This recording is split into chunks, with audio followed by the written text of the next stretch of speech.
Well, good morning, everyone. We are in Juneau, Alaska, and we were supposed to dock today, but for whatever reason, we're tendering in. Could be that we got kicked out so that they can accommodate a larger ship. But I do believe we were supposed to dock, like right there. Right here, because we were supposed to be at the base of the cable car, and that's the cable car.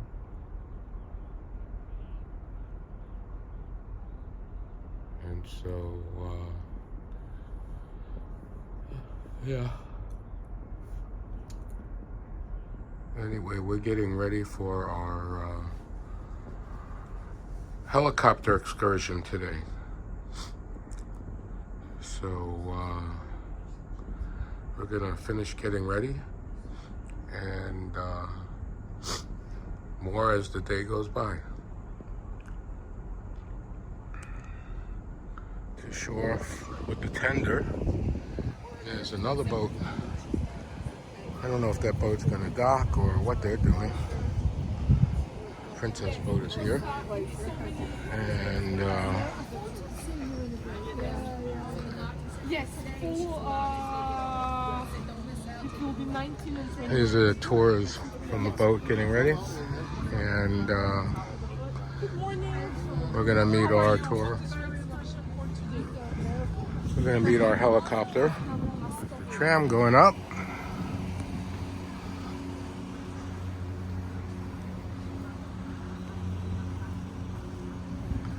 And we're supposed to meet for our helicopter journey somewhere right around here at the Gold Belt tram.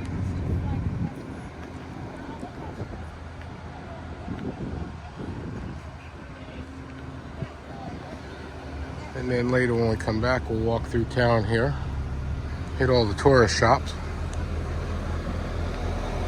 And then in the afternoon, we go to a puppy show. More about that later.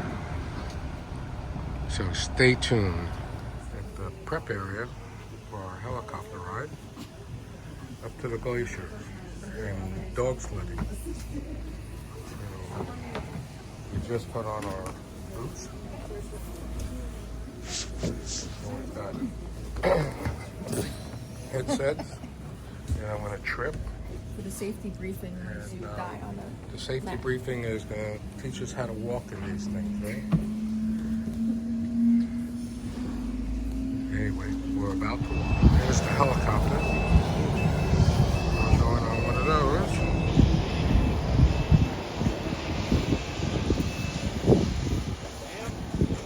You guys, Rachel, Fred, and Michelle. That's us. Sweet.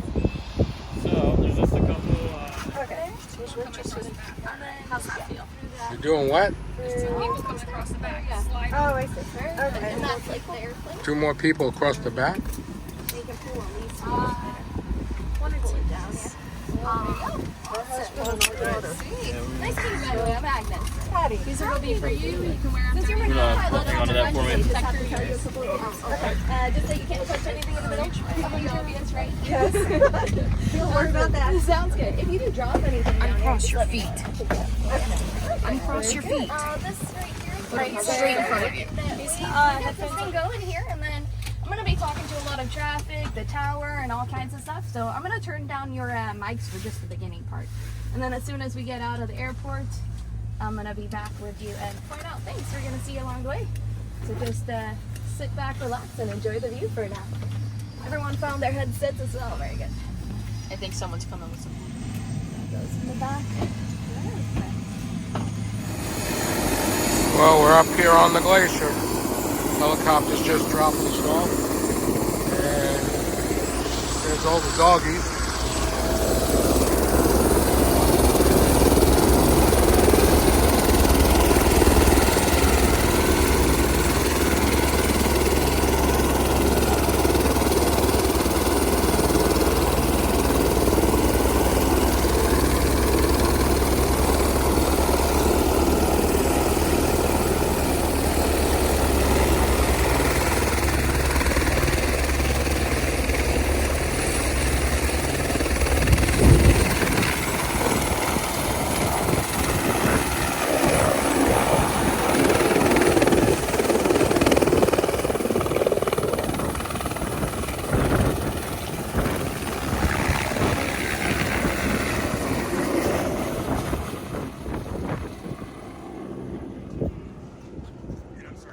That sounds better. That's at the rotor field. Totally okay. Don't worry about it. I didn't realize. Yeah.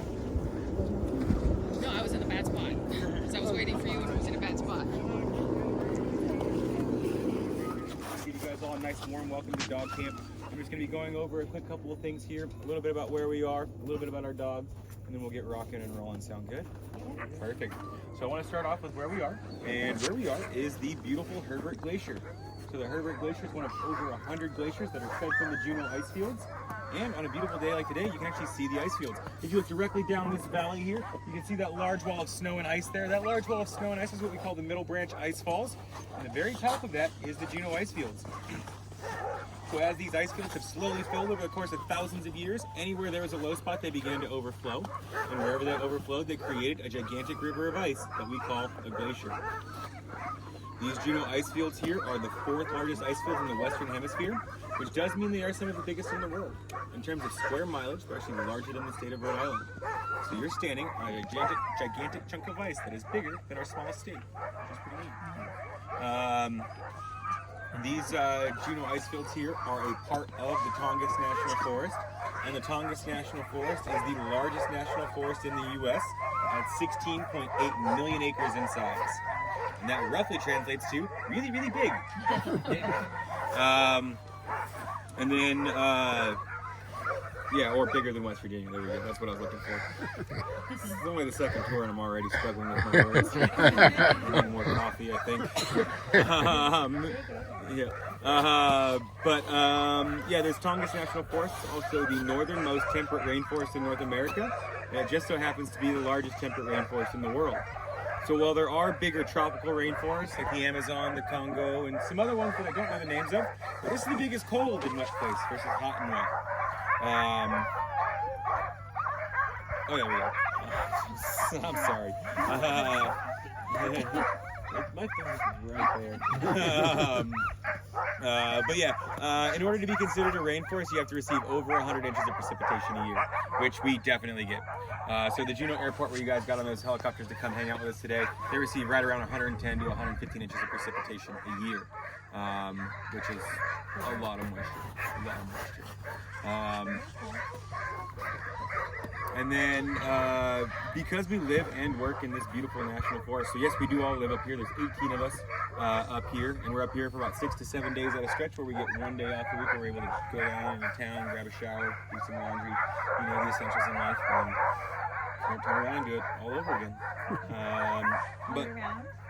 Nope, just for the summertime. Yeah, we're just here in the summertime. So cruise ships start coming mid-ish April and start leaving and stop coming in like October. But our season is really only viable till about mid-August to early September, because we do run out of snow. This will get down to bare glacier ice. And then, but yeah, because we do operate up here, we do have to have a special use permit that's issued by the United States Forest Service. And that permit says a whole bunch of stuff.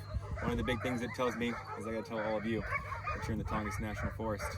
So I've said Tongass National Forest now 5 times. So if you don't know where you are, that's not my fault. Another thing that our permit tells us is that we are a leave no trace camp. So everything that you see here in this camp is only temporary. It all comes up late April, and it all goes back down again come September. It all goes up and down the exact same way you guys did today, and that's by helicopter. So all the stuff here in camp, so dog houses, poles, tents, sleds, snowmobiles, that stuff all flies underneath the helicopters, either bundled together in like parts or broken down to their component pieces, things like that. And then all the living things, we come up inside the helicopters, like people and dogs. But with the dogs, it's a bit of a pain in the ass to get them to sit still and wear their seatbelts and not chew on their headsets. It's such a pain. So we pull the back seats out of the helicopters and put in dog boxes, and we're able to fly out to 10 dogs at a time that way. And then our permit also tells us how many dogs we can have in camp. They say we can actually have up to 300 dogs. But man, 300 dogs, that's a little excessive, a little crazy. So we went with a much more sane and reasonable number. And we have 240. Slightly more sane and reasonable. All the dogs in this camp are all what's called Alaskan Huskies. Alaskan Huskies are a performance-bred dog. They are bred for their job, and that job is to pull. So you're going to see a lot of different looks out here today, and it's simply because we don't care what they look like, just so long as they are the 3 H's, and that's happy, healthy, and hardworking. genetically speaking, they are this Alaskan Husky. They are their own breed. There's just no breed standard like you would find with like an AKC registered purebred dog. That's why you'll see a wide variety of shapes, sizes, colors, builds, all that good stuff. And then with 240 dogs means we also have 240 personalities. So just like you and I, every one of these dogs has their own individual and unique personalities. And we have everything from extremely outgoing and extroverted dogs to also very introverted and timid dogs, and everything in between. So your mushers will do a very good job of telling you who's good to pet and who's good to pass on by. The dogs themselves do a pretty good job letting you know this as well. So a good rule of thumb is you pet the ones trying to tackle you, not the ones trying to get away from you. And then yeah, you'll also notice the dog yards on either end of camp here. So the dog yards, that's the dogs' homes, that's their personal space. Just like you wouldn't want me coming into your home, going through your stuff, we just have the same respect of the dogs. It's not because our dogs are aggressive, it's because our dogs are aggressively friendly. And they're gonna do whatever they can to get you to hang out with them for forever. Which, generally speaking, means I gotta fill out paperwork. And I'm not a big fan of paperwork. And if you make me fill it out, guess what? I make you fill it out. You usually have to fill out more. So there's your motivation. And then finally, we just ask that you guys please listen to your guides while we're out and about today. We're going to show you a very fun time, but also here to help keep you safe. And with that, we're going to go ahead and group together with our family, our friends, however you happen to be traveling. I don't care if you came in the same helicopter together, I just care if you know each other or not. You over to Sam if you want to take them to Sam. So if you two and you two want to go with Jasmine here, she's going to take you to your musher. And then you three here are going to follow Dallas over to Willow. And then you three are going to come with me. And ma'am, I'm going to get you a sled so we can push you so you don't have to worry about slipping in the snow. Okay, thank you. No problem. I'll show you guys the way. You have to slow. No. You'll be able to stop around the line.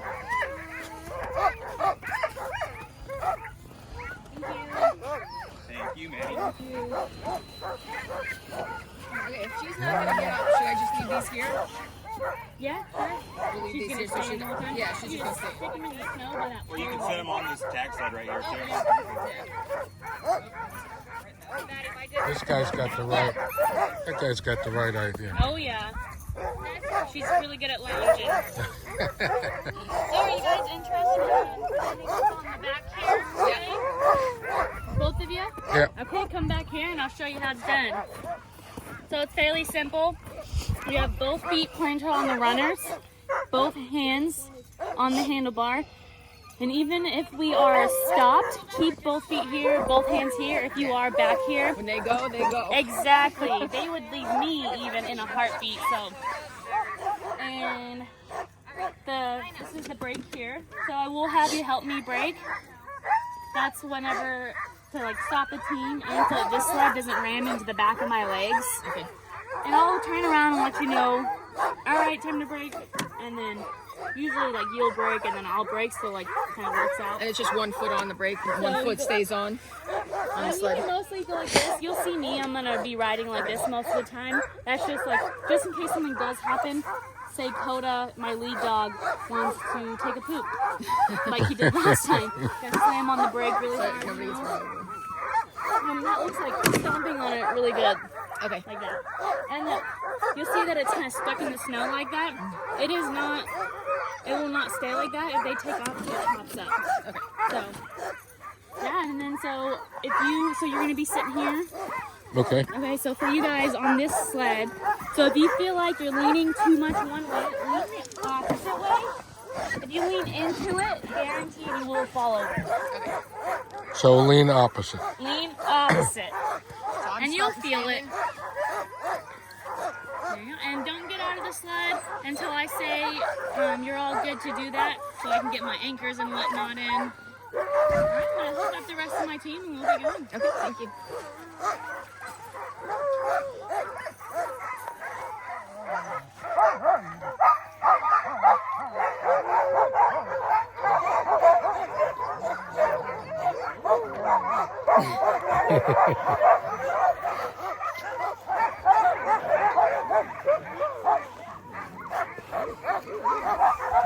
Am I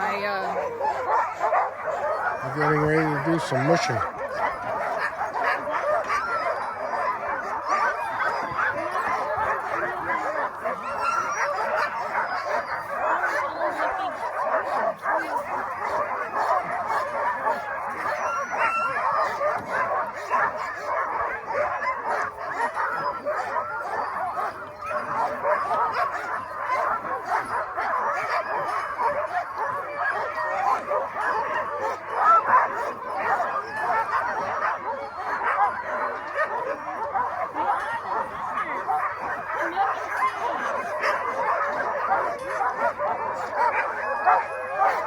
It's like everybody wants to go.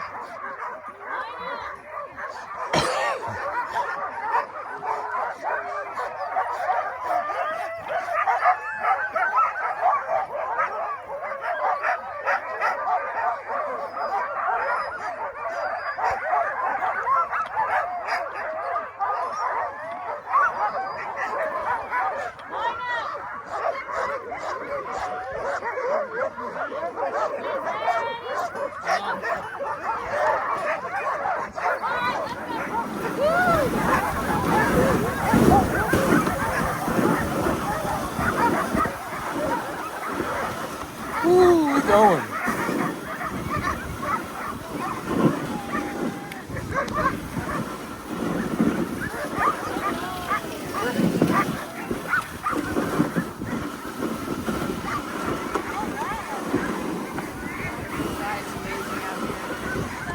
Just look at this scenery. It's like unreal. It's right there and it looks like it's a painting. Like even a female. Have two females behind us. Doesn't like running near any.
Okay, you guys are free to get off. I'd get off to the right side. When you go off the trail, you'll sink down. It's really hard to walk in. Don't go over the line. Don't stand in front of the dog. Even if you think you're not standing in front of one of the dogs, you might be standing in front of some dogs that are further back. If we take off, they will run you over. So, And if there's any shy dogs, just move past them and pet the others. So we Yeah. can say hi? Yeah, these two girls in the back, very, very shy. Just move on past them. Hi, guys. No? Okay. Hey.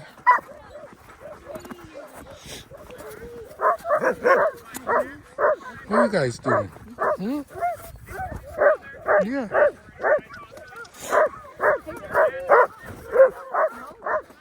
I don't think any of them are in the mood. They're shy. Hi. None of them look like they're in the mood. Nobody's in the mood for lickings? Hmm? So there is a chance that a hook and step, that happens, take a few steps back, so I'm going to have to jump on. But luckily the snow's pretty firm right now. So it's really nice. Mavic, the one laying down there, he's what you call a yearling. So he's Still young. yeah, he's about 10 months old. Uh-oh. Got a circle over there. They're all hooked up.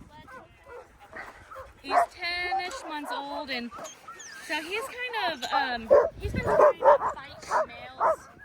So I have him next to Lexi there. Yeah, exactly. I have him next to Lexi, and she's kind of a boss lady. So she's been putting him in his place, which is good. She's not trying to fight him, but she'll bark at him and be like, hey, don't do that. These guys got nice and tangled. They got themselves all tangled up.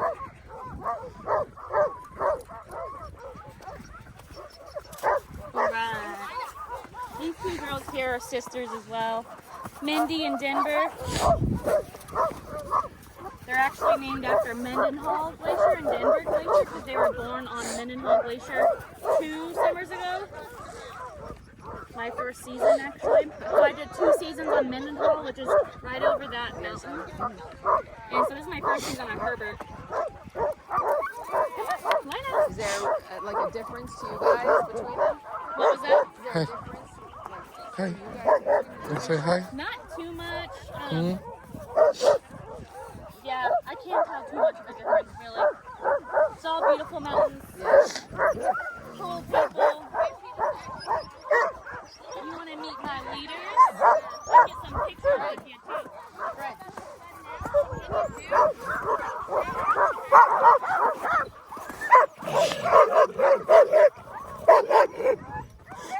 So this is Carla, and this is Carla. They love people. Kona here, he is actually a pet dog originally. He's actually a German Shepherd mixed with Alaskan Husky. But he is the best leader ever. He listens right on a dime, G's and Hogs. He's the one I use to train up all the other leaders. He just is, I run him in the mornings. Be careful. You're getting, Yeah, you'll get ran over. you'll get run Watch over. out. Stay on the side. I run him in the mornings, so it's a little bit easier on him because this winter he did just get to roam around camp and he got into the meat a lot, so he put on 2 pounds. Did you get chunky? He's a little overweight, but he's getting better. He was bigger than this.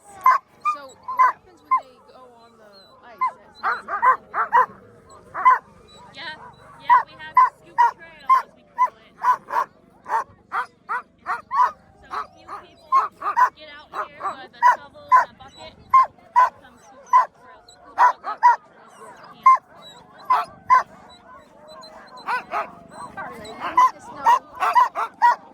Carla is doing really good in this tour, but last tour she kept turning around trying to check out Virgie, this girl here. Virgie's a yearling, and I think Carla was trying to intimidate her. Carla, I know. Girl. Carla is my next one that I'm thinking will be a good command leader. And Nanook as well. That's why I have him in the swing position. Because he's led for me before, and he doesn't yeah. But it's really cool to have a big dog up front, because they can, if you're throwing your team away, they'll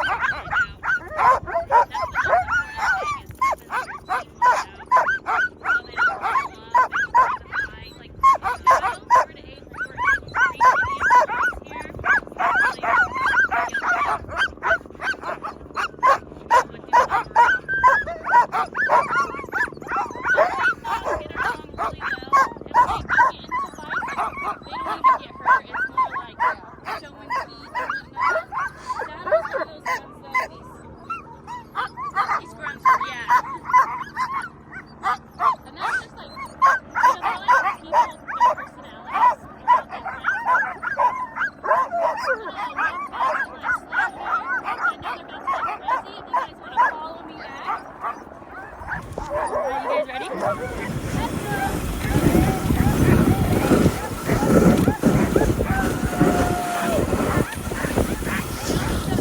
fast run.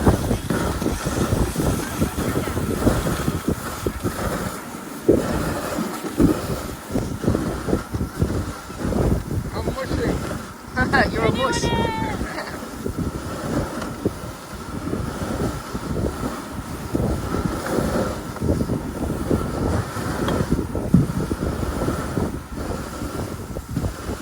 These days like this, where the clouds are really high, but they're still out, for me, I think are the perfect days. Hot and sunny for like us workers and the dogs. But the clouds are high enough, you guys still get to come out.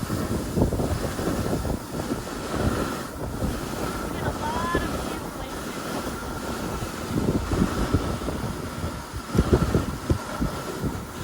Not to have that many. It's been kind of had to cancel so many days. It's been a couple of our days we had to cancel because it was just raining so bad. Here we were getting snow.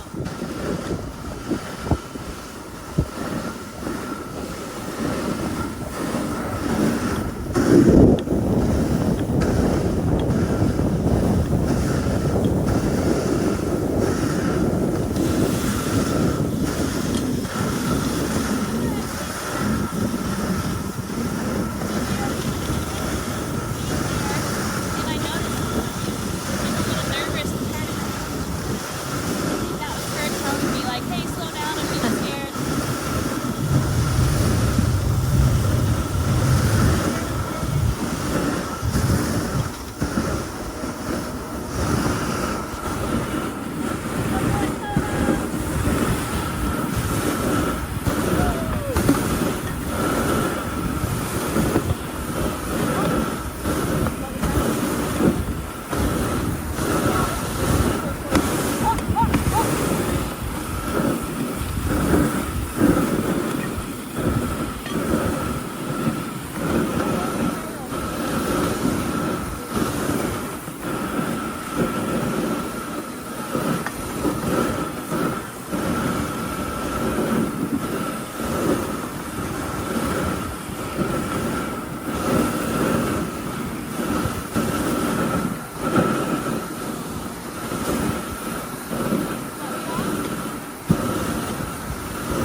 Hit the brake. Break.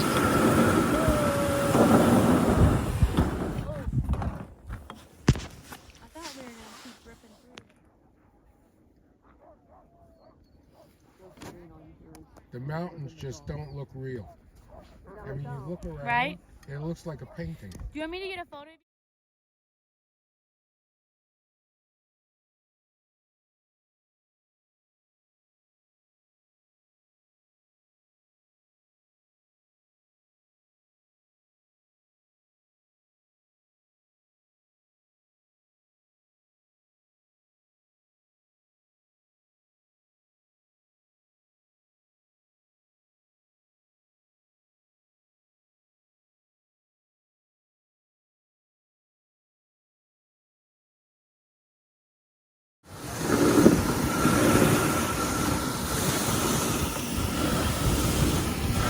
So I turned it back because I knew they were gonna get excited.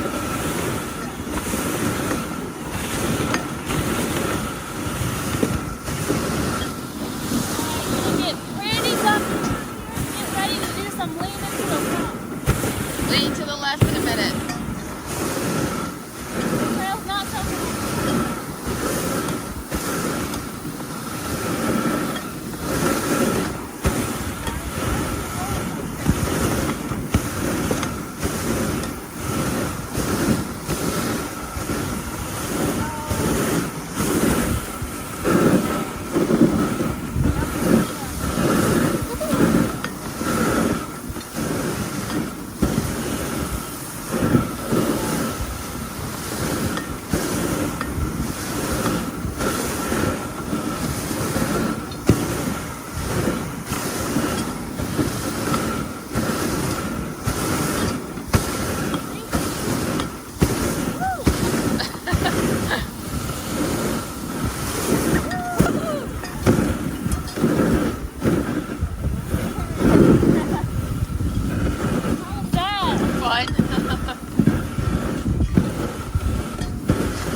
So when we go on scoop trails, you like smack it back and then you dump it. So that way you have an empty bucket.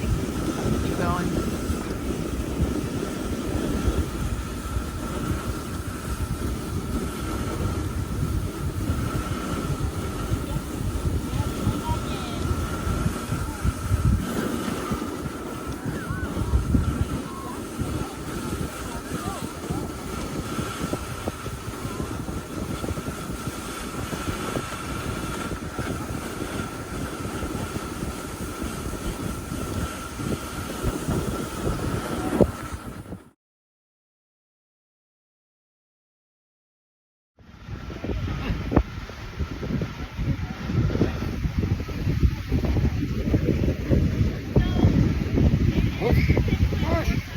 You better hold on before you fall down.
that's because all these big ships took all the berths because revenue speaks, and they have way more passengers than we have, and so they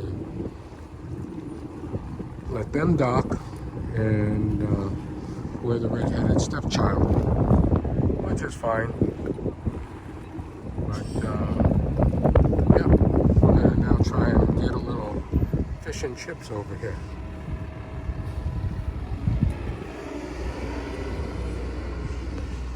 Royal Caribbean ship. I'll zoom in so you see it. And then here's a Holland America ship, big one. Then over here is a nice big Princess ship. I think there's another ship out. Oh yeah, there's another Princess ship over there.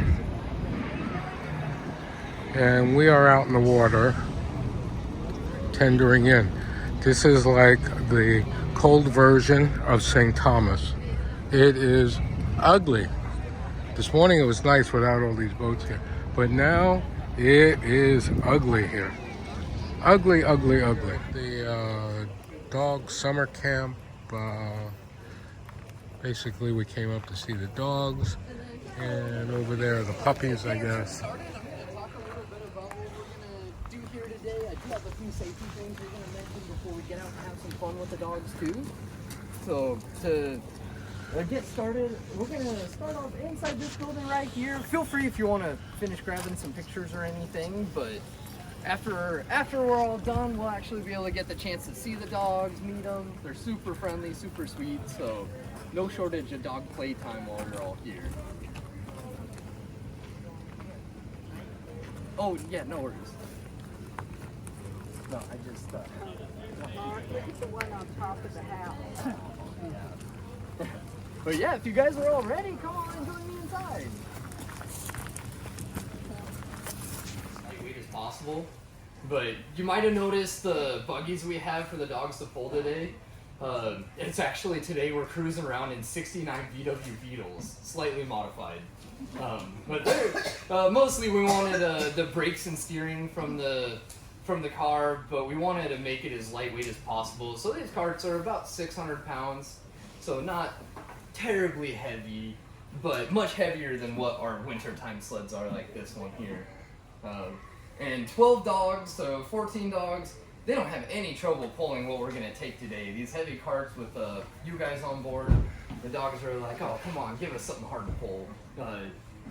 But in the wintertime, my racing sled, very rarely is it going to weigh more than 100 pounds. So it's a little bit of a wild ride when we take all these dogs to get used to pulling these around all summer long and then hook them to a little tiny lightweight sled. It's exciting for sure.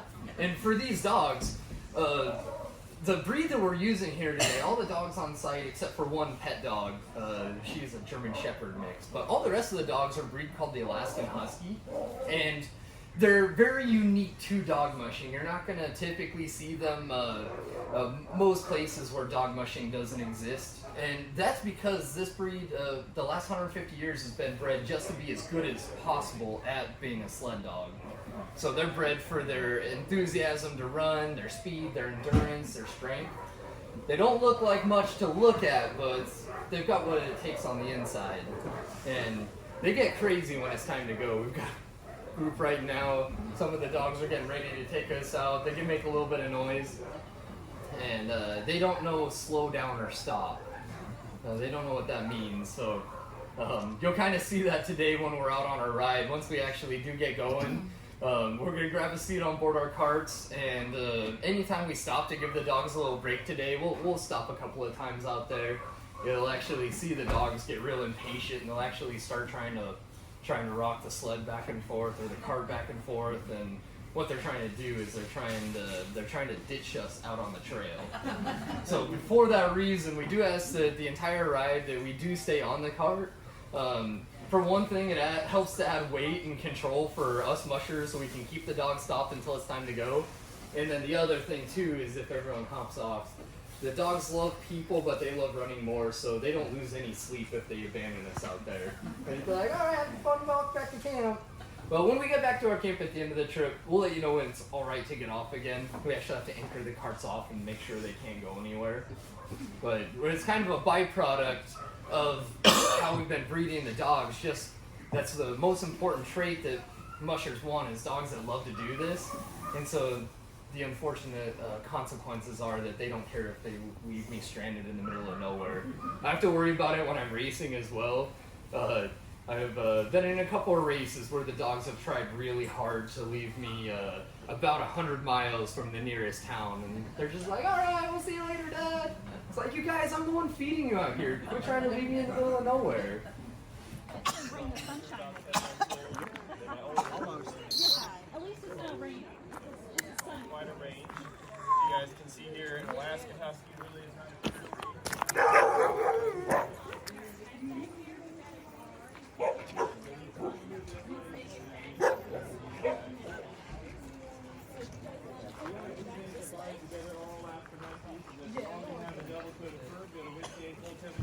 they're all going to have giant web paws, kind of like snowshoes to help them stay up on top of the snow. So other than that, they all kind of look a little different.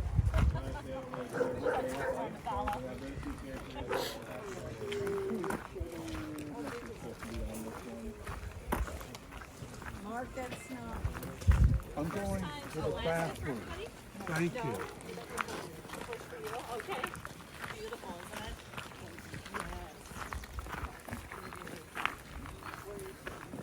Originally from Michigan. I've been up here 12 years now, so this is home. I'm on it.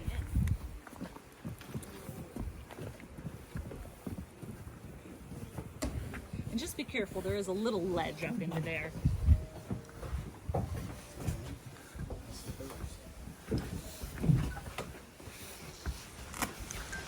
So when those teams get ready to take off, it is going to get a little bit noisy, just to warn you. The dogs get really excited to run. Everybody. Just to tell you a little bit about myself, again, I'm originally from Michigan.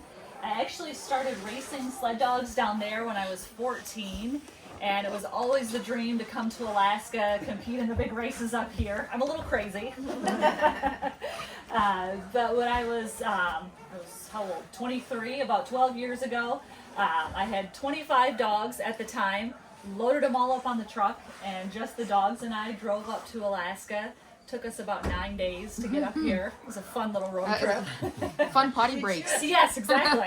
Did you train all those dogs that you owned? I did, yeah. So when I got my first team when I was 14, I started out with just 4 dogs, and I bought from other mushers just because I didn't know what I was doing. So I bought already well-trained dogs. They kind of showed me what to do out there. And then gradually, as I grew and learned more about what I wanted in a team, I eventually started breeding my own dogs. So now all of the dogs that I have, Jeremy, who just spoke with you, that's my husband. So he may have mentioned we have 47 dogs in total now. The family has grown quite a bit. But we've bred and raised almost all of those dogs from newborn puppies. So we just prefer having them from newborns, training them ourselves. Then you know how they've been raised and treated, and you have that really special connection with them. So, yeah. How does a 14-year-old suddenly decide they want to do this? wake up one morning? Yeah, exactly. Oh, that sounds fun. So when I was 9 years old, my aunt and uncle came to Alaska on vacation, and they happened to meet the man who founded the Iditarod, if you've heard of that race. So when they came home, they were telling me all about Alaska and this big sled dog race that's up here. And I told my parents that day I was going to run the Iditarod one day. For whatever reason, it just intrigued me. Growing up, I had pet dogs, and I was pretty shy and timid. So I really just liked to be out in the woods playing with my pet dogs. I didn't have a lot of close human friends. So I think that's really what drew me to it, was just the connection with the animals and being out in the middle of nowhere. So Have you done the Iditarod? I have. So I raced the Iditarod in 2018. Again, that race is 1,000 miles in total, and it took us about 12 and a half days to finish the race. Wow. It was quite an adventure. I bet. So do you guys breed your own dogs or do you buy from breeders? We do breed our own. On occasion, we will buy a dog from another musher just to get in new bloodlines. Yep, so we're not inbreeding at all. But yep, most of them we've raised from newborns. So a couple of the dogs that we'll have on our team, their mom, we actually bought her. She was on an Iditarod championship team, and we bought her. So awesome bloodlines. She's since retired, and she's sleeping on our bed now. She gets the nice easy life. Pounds or so nothing to the sleds. And then inside of this bag, this is where our gear is going to go. So when we're racing, there is mandatory equipment that we have to carry with us. So we have to carry snowshoes, an axe, a sleeping bag, some basic survival gear, of course food for the dogs and ourselves. These are little booties that the dogs wear on their feet while they're running out there. So quite often we're carrying extra booties in the sled in case one falls out or they get little holes in them. We can replace them pretty easily. This thing here, this is called a cooker. And so this is how we get hot water if we're out in the middle of nowhere. Most of these checkpoints, they will have water available to us since they're out of town. They'll have hot water so we can feed the dogs that way. But if we do camp in between checkpoints, this is how we're going to get that water source. So at the bottom of this big pot, there's a little tray down in there. And we use this liquid heat. It's very flammable and it doesn't freeze. So about 3 bottles of this heat will pour down into that little tray and it'll burn off of itself for about 45 minutes or so. So we get a nice little fire down in there.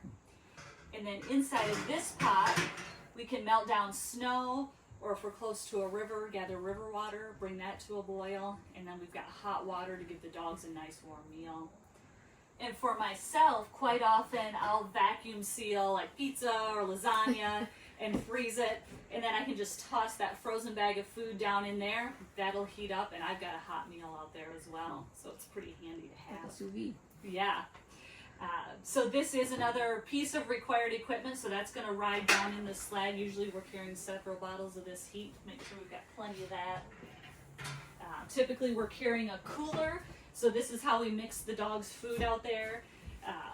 We're feeding them a commercial kibble that's really high in fat and protein, and then a lot of raw meats as well. So beef, chicken, salmon, beaver. They eat better than I do. But we'll just make like a nice big soup. We'll mix that meat and that kibble in this cooler. We'll make a bunch of it at once so we can feed all 16 of those dogs out of there. Do they each eat out of their own bowl, or do they go for the same one? It depends on the dog. Some of them definitely try and nip into their neighbor's bowl, for sure. Usually they're pretty good about it, but if somebody's feeling extra hungry, they might try their partners. So yep, we're also carrying dog bowls to be able to feed everybody that way. So all that gear is riding down in there. We're also carrying like vet supplies, so we can, if there's any little like minor injuries that pop up, little abrasions or whatnot, we'll carry creams and oils to be able to help with that. So all these little compartments on here are just for storing all of that gear. So when you're on the trail and you spend the night, you have like sleeping bags only, or do you have tents? Or Yeah, so typically we don't take the time to set up a tent. Because when we are racing, it is just one person per team of dogs. Okay. So when you stop to rest the team, there's very little time left for you to actually eat and sleep after you're done caring for them. So we really don't want to spend the time to then set up a tent. So at every checkpoint, there's a bale of straw, and we'll spread that out on top of the snow for the dogs to sleep on, gives them some insulation from the snow. So if I get a chance to lay down for a little bit, quite often I'll just curl up next to the dogs on the straw, make it a 3-dog night, piling around me. If it's a little colder or more stormy, sometimes I'll just empty out the sled, and then I can just unroll my sleeping bag in there, and this almost acts as like a little tent for me. Okay, everybody smile. Smile. Smile. Doors just like that. I don't care. Oh, look, there's Come like here an and almost smile. black one. Come here and smile. Yeah, Yeah. I take pictures, everybody. Yeah.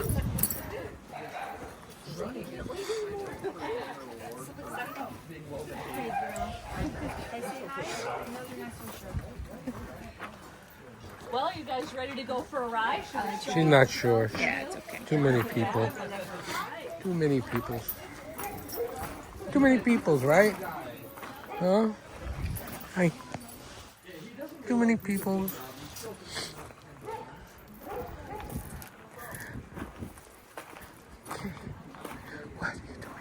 What are you doing? What are you doing? Yes. Okay.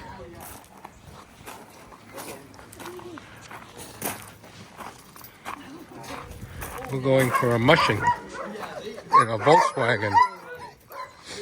And the dogs are all happy, all excited.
Sounds like everybody wants to go.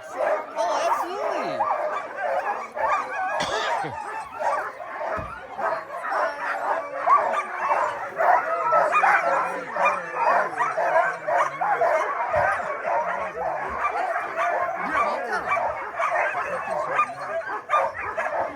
They get a little excited.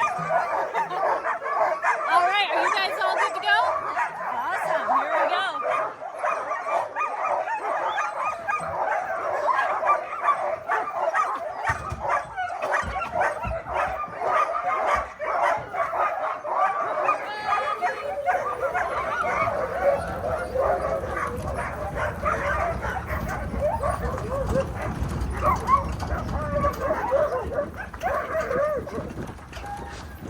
Just like that, down this way.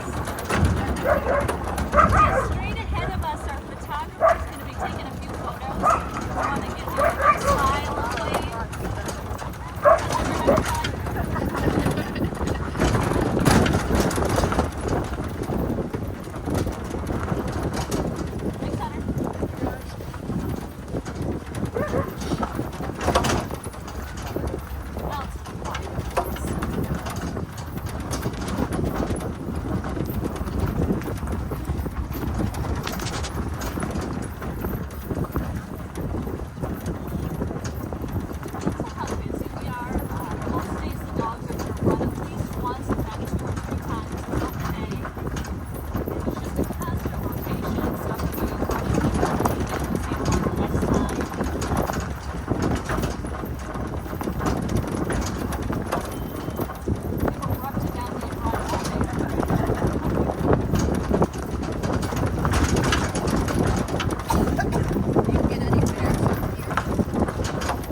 Of the two, were they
have a brake back here so I can slow them down and stop them.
Yeah, I just saw that back there.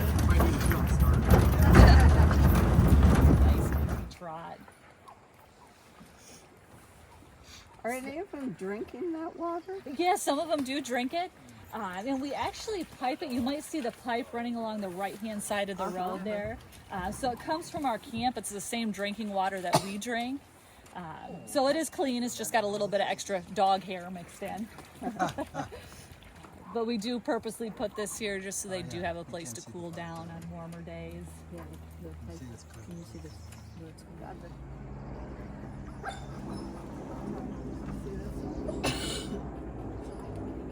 Okay, are we about ready? Yep, they are. False alarm. 3. All right.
Oh,